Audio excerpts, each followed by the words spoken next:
ꯄꯨꯏ ꯍꯥꯏꯅ Coordinating Committee on Manipur Integrity Cocomi gi Convenor ATHOUBA phongdokhre wafam asi ngasi lamphel wata leiba Cocomi gi office ta famkiba paugi mifam amada mahakna phongdokhibani Cocomi gi Convenor Khuraizam ATHOUBA na makha tana phongdokhibada lamdam asida thokliba irang asi Imphal dagi haurakibani haiduna PUCL na phongba tribunal report asi aranba yumpham yaudaba wafam amani hairiba chin kuki narco terrorist singna Manipur dagi tokhai tana ba hotnarakpa sida chauna mateng pangsinba manba kaya amasu report asida yauri PUCL na makoigi wakalon adu phongdorakpagi mahut tongan tana ba hotnariba kuki singi agenda sandokli kumjali singani ga supna kulhumdoi gi megi tarik ahumda torbung kangbai amadi fagak chau ikaida kuki singna maite gi yum mai thaba haurakhi haibasi social media amadi digitally proof laiduna malem gi miyamda khangnaraba wafamni hairiba PUCL gi report asida yauriba Manipur High Court na maite STP na ba recommend thajin na ba khangali hairiba sisu aranba wafam amani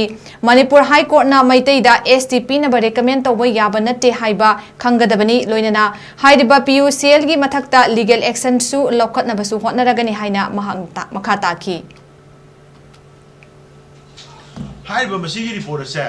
Masih tribunal की report नते मसी judgement नते reconciliation की attempt नते peace पुरंगन नबा initiative सु नते मसी दी कोई प्रोपेगेंडा डॉक्यूमेंट नम खगनी करम मखल की प्रोपेगेंडा नो हाइबा कांदा सेपरेटिस्ट ग्रुप मयामना एंडोर्स तौबा मोइना प्रोजेक्ट तौरपा मणिपुर की लम थुगाइरगा सेपरेट कुकी लेन सेम्बा जालेंगम सेम्बा जोगम सेम्बा अदुंबा आइडिया दु युफम मोइबा सेपरेटिस्ट एजेंडा दुबु propagate tawba adumba propaganda gi adumbo report amukha oirame habese ya mayek singna yawi ai example loina wafam kharadam koina hoji phobada report asi around 694 pages pali 694 pages asi koi every pages koi between the lines koi par yengi adu matam kitang changi gani haiba matam asi hoji phobada ahan bagi na Manipur miyam da leiriba ningai ta ba pen da ba anxieties mayam मधु मियाम की बहुत सिलगा कोई कोकोमिना हाइबा declaration सिमदि लौबदा मधु लौबदा मतिक चारबा मचनजिंग मचाकसिंग कोइदा हाना फंगबनिना फंगिबा Serug सिदगी लौबु याब decision दो कोइ लौरे हादना कोइ मियाम दा लौथोकचरपनि अखोना होजिबुदा फंगिबा finding सिंग दगी आई facts खरा Moina distort तब facts खरा आई पुथोकचरके यान हानबदा मोइना मणिपुर दा थोइबे इरांग असि अखोगी इम्फाल दगी हान होवी अदुगा हाइबा इरांग असे इम्फाल दगी मेतै सिंगना कुकी सिंबु हाना तौथोरागा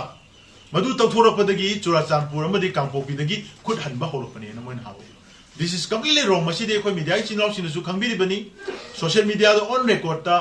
नुसा सारिंगे डे लाइन मतम द इरांग थोइसी तोबुंग कांगबाय दनी चुराचांदपुर द चटप रैली की मियामना तोबुंग कांगबाय तामना लागा फवचोय खाइदा कांगबाय द लेरिबा मेतै की खुनसिंग द चंगगा मै थाबा मै ngachang chakba video khoi मियाम द उग्रबनी हाइब वीडियो दुना सुम मखाता न चथरकांदा इम्फाल ददी हाइब मतमदुदा इंडिया की वाइस प्रेसिडेंट लापगी थोरम सिंह तौबा मरि तोंगा तोंगा म थोरम सिंह तौरकांदा मखल अमतगी लो एंड ऑर्डर काइबगी फिबम त लेते तबदु मिपुम खुदिम की मोबाइल फोन दा सोशल मीडिया दा लोकल की टीवी न्यूज चैनल सिंह दा कबोचाई खाइदा अदगी दे कोइ तोबुं कंबाइदा कुकी की मियामगा मेतै नहासिंगा खुद थोंगनाबा युम मै थाबि मेतै सिंग लांजेनरगा चेलपगी रिपोर्ट फोंबदि होरे अदु हाइ रिपोर्ट अदुगी रिटालिएशन होइना पेनद्रबा वीडियो सिंग अदु उरबा मियामना इम्फाल मनुंगदा कोना तमना थेंगागा नुंदां वाइरमदा अखोइ मियाम सिंग थोलप होबनि लंबिदा मसी डिजिटली रेकॉर्ड तौरगा लेरबा प्रूफ तौर पोर मखक्तो मधु ट्रिब्यूनल की PUCL की ट्रिब्यूनल रिपोर्ट असिना मथगा उना तैना थोगा इम्फाल दगी मेतैना कुकी सिंगु हाना तथोरपनी अदुगा मधुगी लमन और मखुद हनबो ओइना चुराचांदपुर नि कांपोपदी कांपोपीदा हलकपनी हैबसे मसी नंबर 1 डिस्टोर्शन ऑफ फैक्ट्स